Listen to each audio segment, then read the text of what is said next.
সুমি, তুমি আমাকে 2 লাখ টাকা দিতে পারো?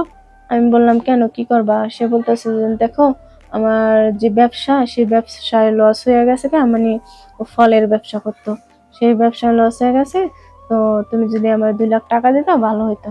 তারপর আমি আবার কি করলাম, ব্যাংকে থেকে আবার 2 লাখ টাকা উঠে আনলাম, 2 লাখ টাকা উঠে এনে ওকে দিলাম। ওটা হলো মানে লাস্ট। এরপরে দেওয়ার পরে উনি করলো কি, যে ফোন সুইচ অফ করে রাখলো। অফ করে রাখার পরে তারপরে তো দেখা গেছে ওনাকে আমি মানে এখন আর ফোনে পাচ্ছি না। না পারার হিসাবে আমি, উনি যে ঢাকা থাকতো, ওই ঢাকাতে আমি আবার চলে গেছি। চলে যাওয়ার পরে তারপরে সেখানে খোঁজ লইতে লইতে লইতে লইতে দেখি কি, যায় ওখানে ওনার বউ আছে, বাচ্চা আছে। সে আমাকে বলছে বিয়ে করে নাই, এটা বলছে। তা আমি তো জানি না যে উনি বিয়ে করছে না না করছে, ফোনে ফোনে যা বলছে তাই বিশ্বাস করেছিলাম। তারপরে দেখা গেছে আমার স্বামীরও আসার 1 মাস আসার বাকি, তাই ফাঁকে ওর সাথে আমি জায়গা, ঠিক আছে না, টাকা পয়সার হিসাব আমি কি ভাবে দিব, এজন্য তার সঙ্গে আমি চলে গেছিলাম। কিন্তু তার সঙ্গে চলে যাইতে পারি নাই দর্শক। দেখা গেছে ও যখন ফোনে সুইচ অফ করে রাখছে, তারপর ওর বাড়িতে যাই আমি উঠলাম, মানে ও আগের ঠিকানা আমার সত্যিকারের ঠিকানায় দিয়েছিল, সেই ঠিকানায় আমি গেছি, যা দিয়ে এই অবস্থা। এখন বলেন, আমি দেখা গেছে সেও একটা নারী, আমিও একটা নারী, একটা নারী হয়ে আরেকটা নারীর সংসার আমি কিভাবে নষ্ট করি? আসসালামু আলাইকুম, সবাই কেমন আছেন? আশা করি সবাই ভালো আছেন। তো আমার জীবনে একটা গল্প আছে, সেই গল্পটা বলার জন্য আমি আসছি। তো গল্পটা হচ্ছে যে দর্শক, আমার আমার ফ্যামিলিগত ভাবে আমার দেখে শুনে বিয়ে হয়। বিয়ে হওয়ার পর মানে ছেলেটার অনেক বড় লোক, অনেক আমাদের চেয়ে তো বেশি বড় লোক, টাকা পয়সা, বাড়ি গাড়ি অভাব নাই। তারপর ওই ছেলেটার সঙ্গে আমার সঙ্গে বিয়ে হয়। বিয়ে হওয়ার পর তারপরে দেখা যাচ্ছে কয়েক আর কি 1-1.5 বছর পরে আমাদের বাচ্চা হয়নি, এখনো আমাদের বাচ্চা হয়নি। তারপরে 1.5 বছর পরে হঠাৎ করে আমার ফোনে রং নাম্বার একটা কল আসে, ফেসবুকের মেসেঞ্জারে থেকে কল আসার পর তারপরে মানে ওই ছেলেটা হলো দেশগ্রামে ব্যবসা বাণিজ্য করে, আর আমার যে হাজবেন্ড ছিল উনি হলো থাকে অস্ট্রেলিয়া। তো ওনার টাকা পয়সা অনেকেই আছে। তো কোনো কিছুতে আমার আল্লাহর রহমতে দুঃখ কষ্ট কোনো কিছুতেই দিত না, খুব ভালো ছিল উনি।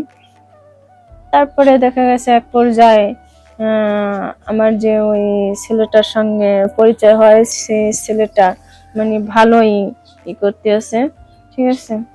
আমার সাথে মানে অনেক কথাবার্তা বলে করে, কথাবার্তা বলার পরে তারপরে সে আমাকে একদিনকে হঠাৎ করে বললো কি, দেখো, সে আমাকে হঠাৎ করে বলতেছে যে তুমি আমাকে কিছু টাকা দিবা সুমি।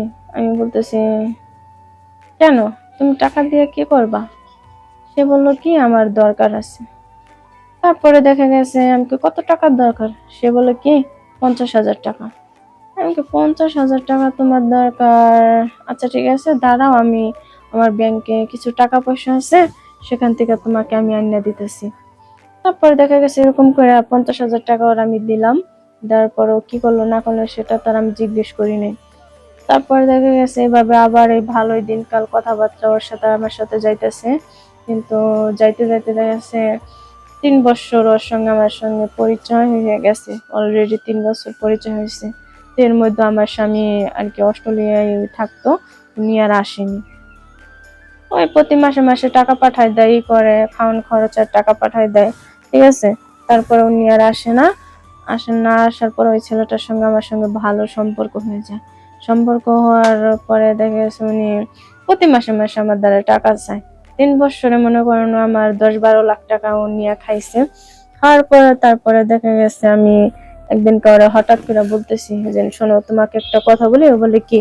আমি বলি যে আচ্ছা, তোমার সাথে আমার সাথে 3টা বছর হয়ে গেছে সম্পর্ক করলো, আর আমার স্বামীর যা কিছু আছে সব তো তোমাকেই আমি দিয়েছি, ঠিক আছে। এখন আমার স্বামী যদি বাড়িতে আসে, আমার কাছ থেকে তো নিশ্চয়ই হিসাব কিতাব নিবে। তখনকার বলবো প্রতি মাসে তোমারে 1 লাখ 1.5 লাখ করে টাকা পাঠাইছি, ঠিক আছে, তুমি সেই টাকাগুলা কি করছো? তখনকার তো এটা বলবে। কিছু টাকা তো ব্যাংকে রাখছি, রাখালে কি হয়েছে, তোমাকে যে টাকাটা দিছি সেই টাকাটার কথা আমি কি জবাব দেব? সে তার তো হিসাব আছে, প্রতি মাসে 1 লাখ 1.5 লাখ টাকা করে দিলে 3 বছরে কয় লাখ টাকা হয়। সে তো আসার সময় হয়ে গেছে, আর 1 মাস পর বাড়িতে আসবে। তাকে আমি বললাম, বলার পর সে বলল যে আচ্ছা ঠিক আছে, তোমাকে আমি পরে জানাবো। আমি কই কি রে, আমার পরে জানাইবো? 3টা বছর হয়েছে, 10-12 লাখ টাকা নিয়ে খাইছে, এখন আমি কি করব? পরে দেখা গেছে তারে আমি বললাম যে তুমি যদি আমাকে বিয়ে না করো তাহলে কথা বলো কেন? ও বলতেছে যে দেখো আমি কি বলছি, তোমাকে বিয়ে করব না, আমি তোমাকে বিয়ে করব। তারপরে লাস্ট যখন ওর সঙ্গে আমার সঙ্গে কথা হয়, ও আমাকে বলতেছে সুমি, তুমি আমাকে 2 লাখ টাকা দিতে পারো? আমি বললাম কেন, কি করবা? সে বলতেছে যে দেখো আমার যে ব্যবসা, সেই ব্যবসায় লস হয়ে গেছে, মানে ও ফলের ব্যবসা করতো, সেই ব্যবসায় লস হয়ে গেছে, তো তুমি যদি আমার 2 লাখ টাকা দিতে ভালো হতো। তারপর আমি আবার কি করলাম, ব্যাংকে থেকে আবার 2 লাখ টাকা উঠে আনলাম, 2 লাখ টাকা উঠে এনে ওকে দিলাম। ওটা হলো মানে লাস্ট। এরপরে দেওয়ার পরে উনি করলো কি যে ফোন সুইচ অফ করে রাখলো। অফ করে রাখার পরে তারপরে তো দেখা গেছে ওনাকে আমি মানে এখন আর ফোনে পাচ্ছি না, না পারার হিসাবে আমি উনি যে ঢাকা থাকতো ওই ঢাকাতে আমি আবার চলে গেছি। চলে যাওয়ার পরে তারপরে সেখানে খোঁজ লইতে লইতে লইতে লইতে দেখি কি যায় ওখানে ওনার বউ আছে, বাচ্চা আছে। সে আমাকে বলছে বিয়ে করে নাই, এটা বলছে। তা আমি তো জানি না যে উনি বিয়ে করছে না না করছে, ফোনে ফোনে যা বলছে তাই বিশ্বাস করেছিলাম। তারপরে দেখা গেছে আমার স্বামীরও আসার 1 মাস আসার বাকি, তাই ফাঁকে ওর সাথে আমি জায়গা, ঠিক আছে না, টাকা পয়সার হিসাব আমি কি ভাবে দিব, এজন্য তার সঙ্গে আমি চলে গেছিলাম। কিন্তু তার সঙ্গে চলে যাইতে পারি নাই দর্শক। দেখা গেছে ও যখন ফোনে সুইচ অফ করে রাখছে, তারপর ওর বাড়িতে যাই আমি উঠলাম, মানে ও আগের ঠিকানা আমার সত্যিকারের ঠিকানায় দিয়েছিল, সেই ঠিকানায় আমি গেছি, যা দিয়ে এই অবস্থা। এখন বলেন, আমি দেখা গেছে সেও একটা নারী, আমিও একটা নারী, একটা নারী হয়ে আরেকটা নারীর সংসার আমি কিভাবে নষ্ট করি? আমি তো চাইবো না, কিন্তু ও তো বলেছিল যেন বিয়ে করে নাই, শাদী করে নাই, এজন্য ওর সঙ্গে আমার সঙ্গে কথা হয়েছিল। তাহলে দর্শক এখন দেখা গেছে আমি আমার স্বামীকে ফালাই থিয়া, ঘর সংসার বাড়ি ফালাই থিয়া আমি চলে আসছি। এখন আমি কিভাবে যাব? এখন না যেতে পারবো স্বামীর কাছে? আমার স্বামী তো সবকিছু জানিনা ফালাইছে যে ওর সাথে সম্পর্ক, ওর সাথে আমি আইসা পড়ছি। এখন ও তো আমাকে মেনে নিতে চাচ্ছে না।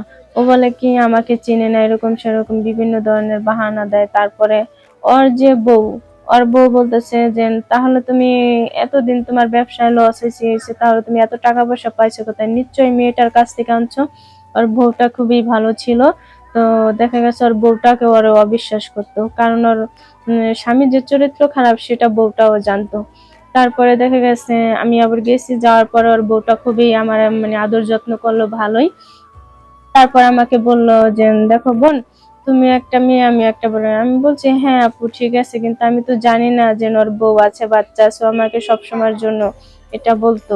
আমি আবার তার বয়স রেকর্ড ছিল, সব শুনাইছি। শোনানোর পরে তারপরে বললো যে আপু ঠিক আছে, সমস্যা নাই, এখানে তো তোমার কোনো দোষ নাই।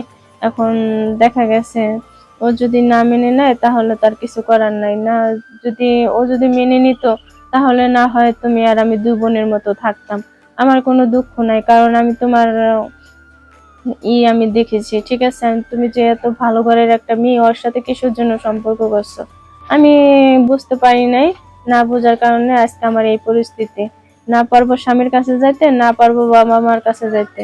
দর্শকদেরকে বলছি, দর্শক বেশি লোভ করো না, লোভে পাপ, পাপে মৃত্যু।